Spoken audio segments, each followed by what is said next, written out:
大家好，我係 Philip。咁啊，近排 DJI 真係產品大爆發啦。咁今日咧同大家如果大家睇標題都知啊，應該就係又係講 DJI 咪。咁 DJI 咪咧已經去到咧 Mi 3之後咧有一套新嘅，就係呢個咪嘅 Mini 2啊。咁今日同大家一齊睇下呢套咪 Mini 2咧，究竟個聲音係點？當然啦，大家而家聽緊嘅已經係咪 Mini 2嘅一個效果，咁大家都可以咧。已經聽得出個聲音啦，一陣間同大家坐低咧，再睇下呢套 Mini 2咧有啲咩新嘅玩法啦，有啲咩新嘅嘢俾大家去睇下。咁啊，揾個位坐低先。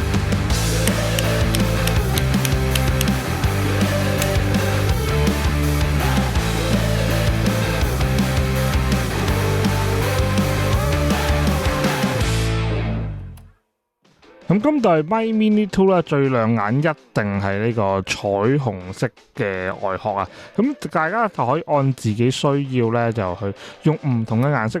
可以分辨唔同嘅咪啦，亦都可以襯衫啊嘛。咁啊睇大家中意咩顏色啦。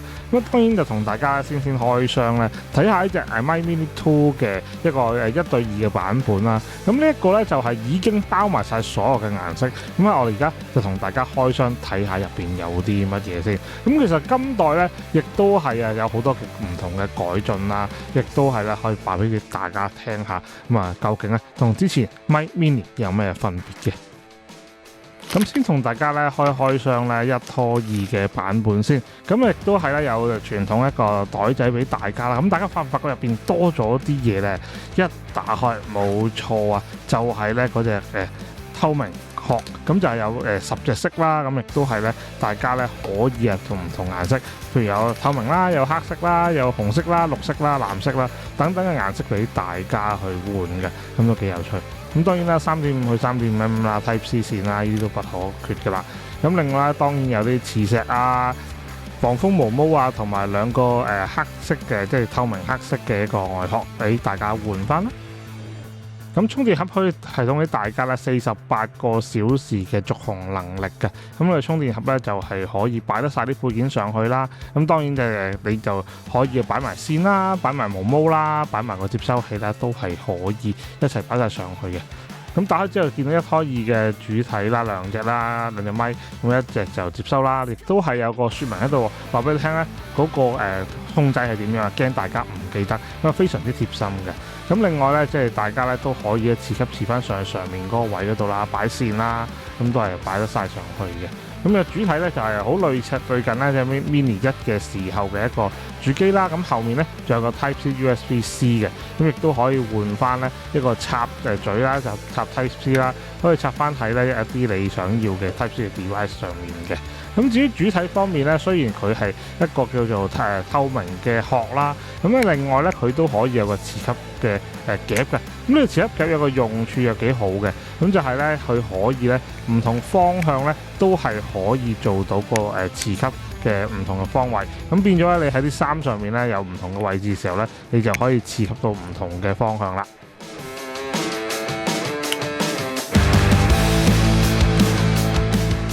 咁而家係最大特色啦，當然可以換翻咧黑色啦，或者其他顏色落去嘅。呢個盒入邊咧又有粉紅色啦、橙色、黃色、綠色，呢個湖水藍啦、藍色啦、紫色啦、深藍色啦。咁呢個咧都係咧可以按翻自己需要咧換翻唔同嘅顏色上去嘅。咁我相信咧，除咗以前咧覺得黑色個咪比較突兀之外咧，而家仲可以咧攞嚟襯衫，容易襯衫啊嘛。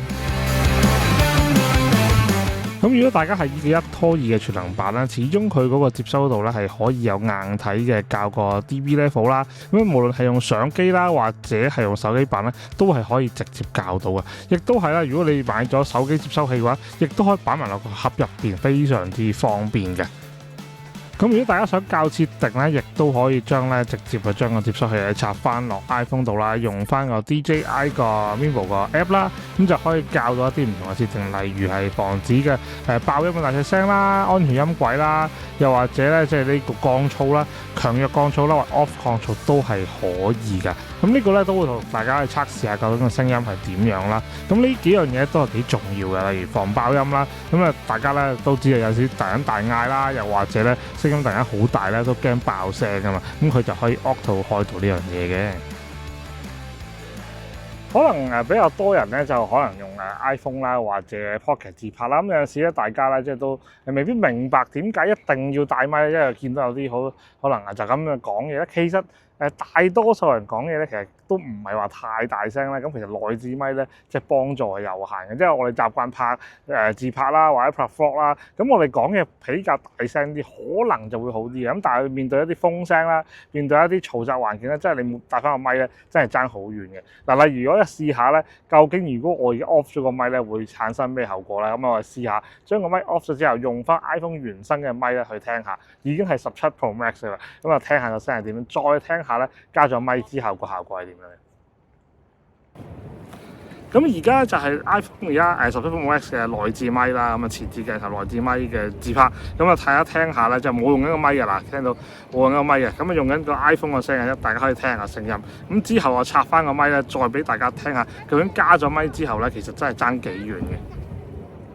咁就有3檔嘅，一個 off 啦，咁冇抗噪啦，一個咧就係有弱抗噪啦同強抗噪嘅。咁我哋而家暫時個聲音咧就係一個咧刪晒所有抗噪之下嘅聲音，大家可以聽下咧個聲音覺得點樣啦。咁之後就轉翻個咧就係弱嘅抗噪，咁佢本身就適合啲咧冇咁嘈雜嘅環境啦，或者室內嘅環境適用嘅。咁大家可以再聽下個聲音係點樣啦。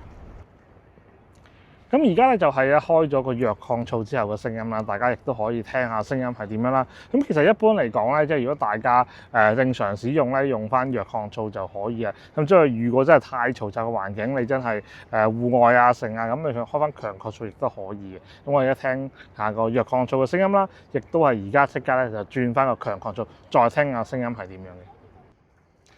好啦，而家就開咗強抗噪嘅聲音啦，大家可以聽下啦，即係嗰個聲音啦，就大家可以知道咧，而家個強抗噪嘅感覺係點樣啦？1、2、3、4、5、6、7、8嗱，開咗強抗噪個聲音就係咁樣嘅。咁睇下大家有需要咧係咩情況咧，就用翻咩抗噪，或者係你唔中意嘅話 off 咗佢都係可以嘅。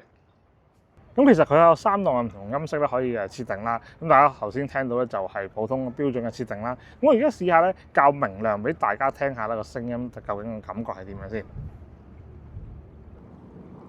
咁而家就校咗一個明亮嘅聲音啦，大家可以聽下個質感係點樣啦，聲音係點樣，大家按翻自己喜歡咧去設定就可以啦。咁跟住同大家校下個飽滿嘅聲音，即係低音多少少嘅話咧係點樣啦。咁而家大家聽到咧就係一個飽滿嘅聲音啦，就係佢設定就飽滿。咁大家可以聽下咧個聲音出嚟嘅質感係點樣啦，睇下大家中意邊一個，亦都可以歡迎下面留言咧，即係聽下咧，即係大家嘅意見，大家中意邊個聲音嘅。咁當然 DJI Mic Mini 2咧，亦都係支援 Osmo Audio 嘅。咁樣嘅 Osmo Audio 咧就可以咧，就係直接連到，咁啊唔使咧用任何嘅接收器都係可以咁。但係好似咧以前 Pocket 3啦、Pocket 4啦，佢跟呢個 Mic 2啦或者 Mic 3咁樣，咁你咧亦都係可以咧直接連到上去你本身嘅 device 度，亦都可以咧即係變咗你本身可能買 Pocket 4嘅時候有隻 Mic 3啦，咁亦都可以買多隻或者用多套咧呢個嘅即係 Mic Mini 2都係可以嘅。咁今次 Mic Mini 2咧都係有個手機版嘅，咁手機版咧相對地咧充電盒啦就會細啲啦，亦都係方便啲啊。咁同大家咧去開箱睇下呢一個咧手機嘅版本。咁其實咧佢有個 Type C 嘅接收器啦，亦都有普通嘅 Mini 2嘅發射器嘅咪嘅。咁所以咧係非常之細同方便啦。咁我哋打開嚟睇下入邊有啲咩先。咁佢手機版咧就會係個充電盒細啲啦，因為1支筆啦加一個手機嘅接收器，咁亦都係咧配件唔會少得㗎。咁啊亦都係 Mic Mini 2嘅自吸啦，外蓋黑色外蓋啦，咁啊亦都係毛毛啦，都係會有跟翻俾大家嘅。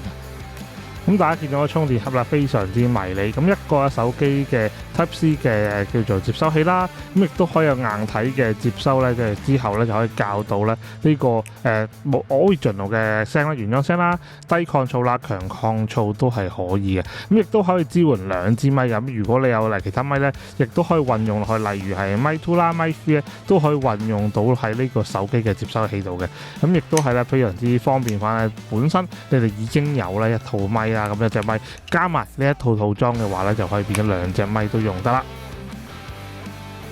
咁除咗十色換殼之外咧，今次 DJI 咧仲同咗 Victor 咧去一個美國好出名嘅一個中國藝術家咧 crossover 咗4隻顏色嘅換殼啊！咁呢個咧即係喺藝術圈嚟講咧都幾出名嘅一個藝術家嚟嘅。咁咧佢咧出咗呢4隻色咧，咁大家就可以另外再買呢4隻色嘅話咧，咁就可以換殼上去，咁成為咧一個特別有藝術風格嘅一個效果啦。